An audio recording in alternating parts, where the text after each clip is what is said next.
And at this point, I think we know each other well enough where we can be honest. Can we be honest with each other? Your parents did not do what they were supposed to do.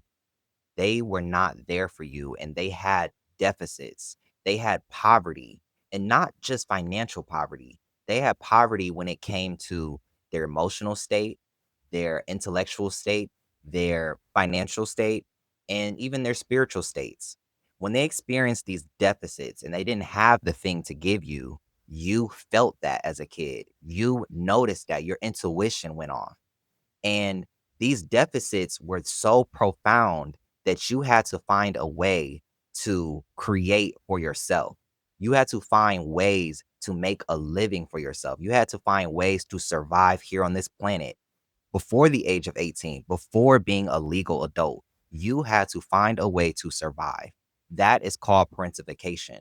It got so bad to the point where you had to almost take care of your own parents. You had to take care of the whole family, probably. You had to take care of younger siblings, maybe even older siblings, and whatever emotional needs they had, you had to fulfill them because you were the one that had to actively go out and search for the resources and grow faster than the normal child has to grow. And this has led to identity issues and it's led to a plethora of issues that we'll go over in this video. But the main focus of this video and what we're going to talk about and explore is parentification. And something that I commonly see when it comes to parentified children is having to pay bills early before you're the age of 18, having to take care of your siblings, having to basically self parent yourself. You had to go to yourself for emotional regulation. You had to go to yourself to understand the world and society because your parents couldn't either offer you good advice or good parenting, or they just didn't do it at all. They didn't know how, or they just didn't want to for whatever reason. So you had to do it yourself. You had to become your own parent. You had to suppress the child part of you that just wants to live in a fantasy, that just wants to play and explore. You had to get really realistic about life very quickly. You had to get very serious about life very quickly. And you that was the only way you could survive because if you didn't, you wouldn't have made it. So a lot of us keep those parts of ourselves. We keep those survival instincts when we get older. And that's where the damages of being parentified come out. And the way that they come out is through forms of being overwhelmed and burned out. It can manifest as an anxious attachment where you feel like you have to earn people's love. Want closeness so bad and you have to cling to people and beg them for attention and you're trying so hard to not be rejected or be abandoned. Or on the opposite end, when you're parentified, your inner child is trying to avoid people. It's trying to avoid people because it doesn't feel safe with people. You feel like you've been taking care of your needs this entire time. Why would you need somebody else there to help take care of you? You want closeness, but you do the opposite where you have to push people away. Like I said, you have to get rid of people out your life. And it's not what you really want to do, but it's the only thing you know how to do because you're operating out of the survival instincts that you got programmed into your mind when you were a child. And with those attachment styles, it's very easy to fall into being lonely or just not having a lot of friends because when you're too anxious and you're in that anxious attachment, you're trying to get closeness. You're trying really hard for it, but you're never able to reach a healthy relationship with someone or really connect with people that love and care about you because you're kind of desperate to be around just anybody. And being desperate to just be around anybody, you eventually always end up discarded by those people because you're thinking in your mind that they really care about you, but you're just attached to them.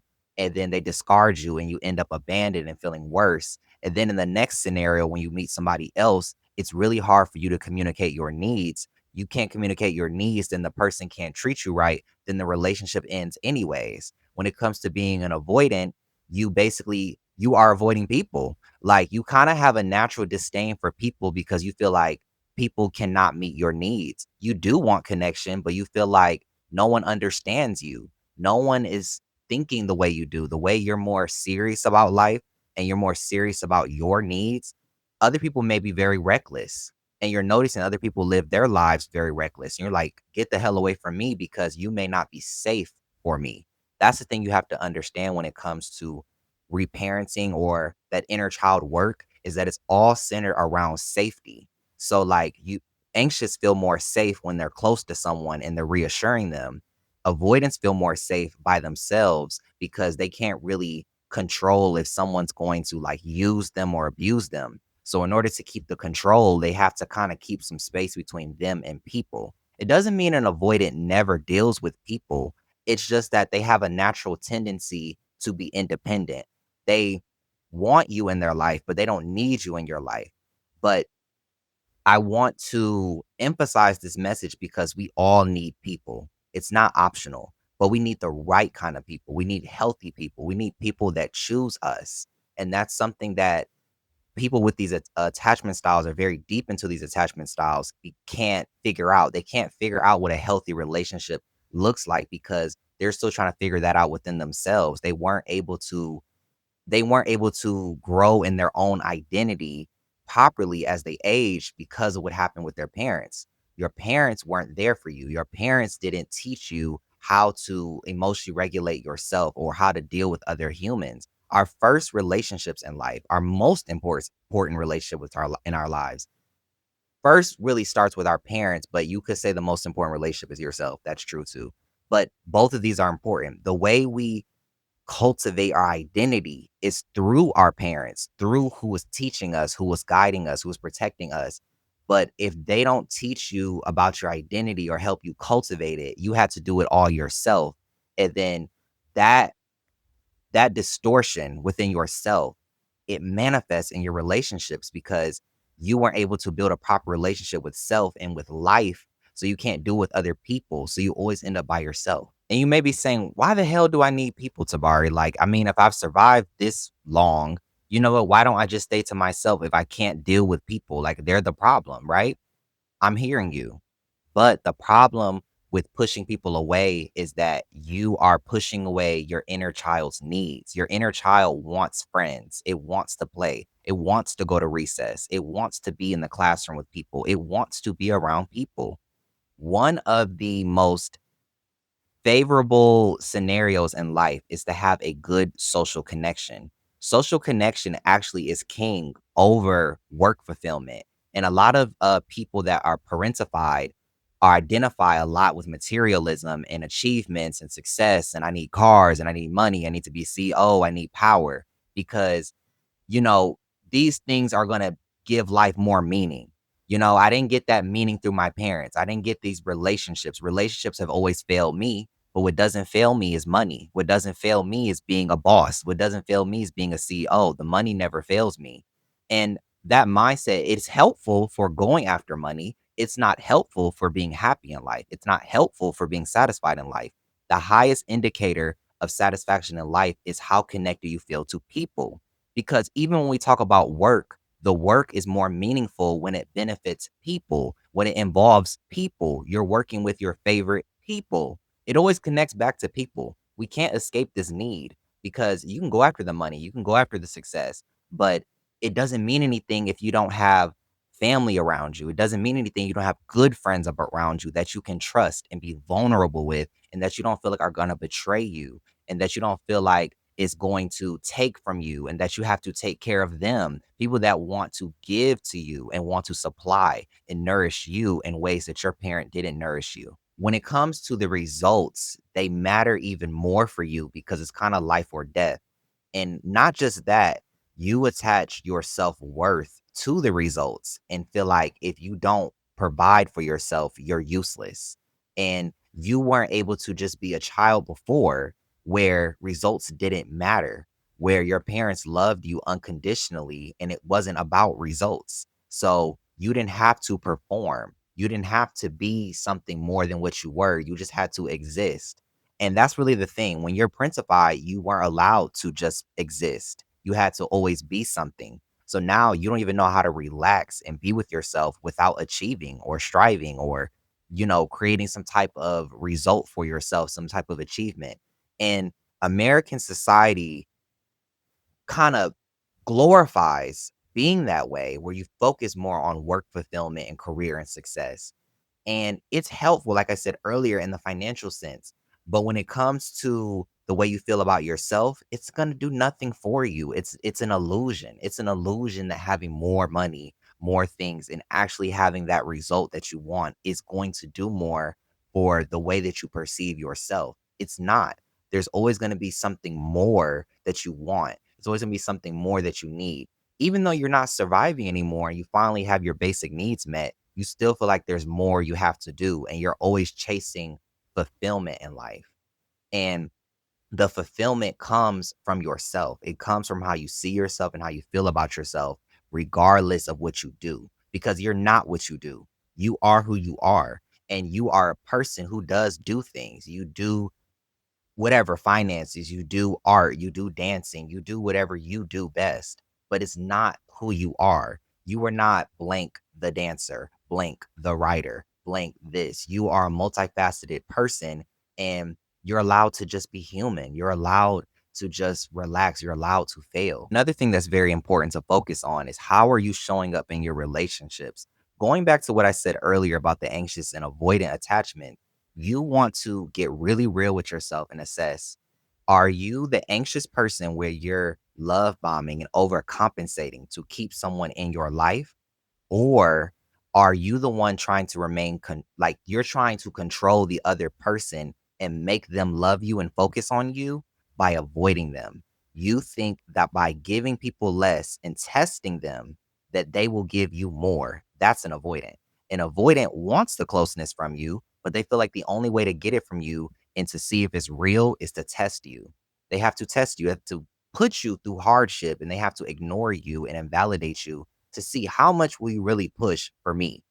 Some people will call this person a narcissist or they're just self-absorbed, but no, it's really just a person that wants that love and connection. And their only way to figure it out, if you're serious about it, is by you constantly doing all the work for them.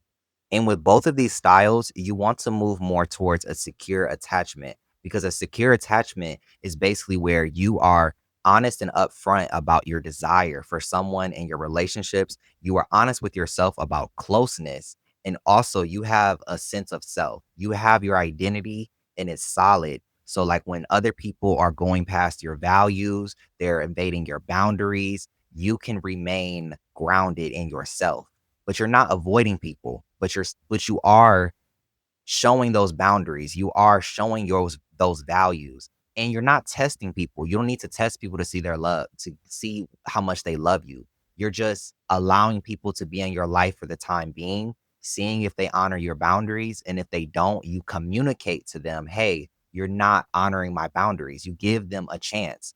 And then if they continue to go past your boundaries, then that's when you leave them. That's more secure, where you're more honest with yourself. You're more honest with other people. You're not trying to control the situation. You're more responding to the situation. And you know you have a secure attachment when these are the type of thoughts that you start to have.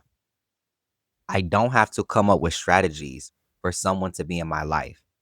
I feel safe knowing everyone is not for me, and I remain open to relationships that are for me. I honor my inner child's needs for love, attention, and safety. I trust myself to be okay in and after all my relationships. I am satisfied with who I am when I'm working and when I'm resting. I am defined by my character, not for my material assets or what I give. When you have these type of thoughts, you know that you've shifted more into a secure attachment, because you're still being honest about your desires for needing people. But at the same time, you're not begging for people to stay, and you're not trying to control the circumstances. You're just trying to enter the relationship, seeing if it's for you. And if it's not for you, you move on and then you get a new relationship. That's more secure attachment.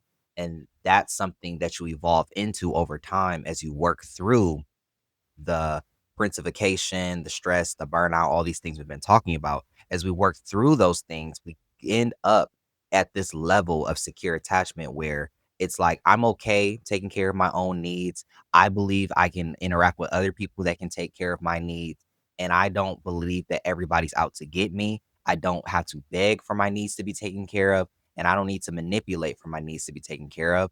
My parents didn't give me what I needed, but I can give myself what I need. And my friends and people that I associate with, or even that I date, they can help give me what I need as well, that love, attention, and safety. So it's okay to want that. It's okay to desire that. And I have that within myself as well. And with all that being said, I know we have established that your parents did fail you in some areas, but it doesn't make your parents complete failures. And it doesn't mean that you're going to be a complete failure and that's what your life is going to be defined by, how your parents raised you. With this video, I hope I was able to empower you to take more control over your own life in the right type of ways and have the awareness of how you show up due to what happened with your parents and what they did not give you or just could not give you. So with that being said, hope you guys enjoyed this video. Don't forget to like, comment, subscribe, do all those amazing, beautiful things. If you want a cheat code to really like practice and like get past these things we talked about today, get with a therapist. A therapist can help you moment by moment when you're triggered for your anxious attachment, triggered for your avoidant attachment, and all of the above. They can help coach you through this process of healing through the parentification. So yeah, that being said, I will see you guys in my next video. See you later.